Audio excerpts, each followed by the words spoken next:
Bait in 3D. Now, is Bait the greatest 3D movie ever made? No, I guess not. Not even close. But it's surprisingly good. It's a rare movie that is trying very hard to be a terrible B movie, yet manages to create some very somber moments. It takes place in a sad, yet terrifying premise that I found very impactful. Reminded me very much of Sanctum, but instead of being trapped in a flooded cave, they're trapped in a flooded basement grocery store. But I'll come back to the film in a moment. First, the 3D is natively shot, and it's a rare pleasure to see a B movie in 3D. Conversions are out of the question for a small film, cost too much, and although leasing a 3D camera is affordable, it adds complexity to a shot. Complexity means time, and time is money. So the modern era of 3D has not really produced a large pool of low-budget film. There are times here when the light is slightly mismatched from eye to eye, but not too drastic, nor is it frequent enough to really be an issue. What is interesting is they let the picture slightly push out of the screen very often. This I rarely see, especially in a live-action movie. Now, I enjoyed it, but there's a price for it. An image that goes out of the screen, but also gets cut off by the edge of that same screen, produces a sensation that feels like flicker at the offending edge. Now, it doesn't bother me, but I can understand why major studios will push the image back to keep that from happening. The opening seems to be a competition in overacting, and the drama during the exposition struggles to stay afloat.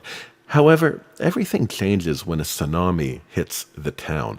This could have been a very intense and somber, almost Titanic-esque movie. The scene when the wave hits that sets up the premise, which is early in the movie, I found devastating to watch. Sure, the CGI has imperfections, but it was good enough to be effective. It did a really good job of showing how life can completely change in the blink of an eye. And conflicts can become instantaneously meaningless. Even a robbery can become of no importance in just the right moment. Unfortunately, in the middle of this effective sequence, the film felt the need to toss in some cheap B-movie slasher moment, which is kind of the weird thing with the movie in general. They do a good job of setting the stage. The atmosphere is filled with dread, and then something jumps out at you. Which is weird, because if the movie sucked, the cheap thrill gimmicks would be the best part of the whole thing. But because it didn't suck, and, well, I was into the story, the cheap thrills kind of broke the spell and took me out of the movie.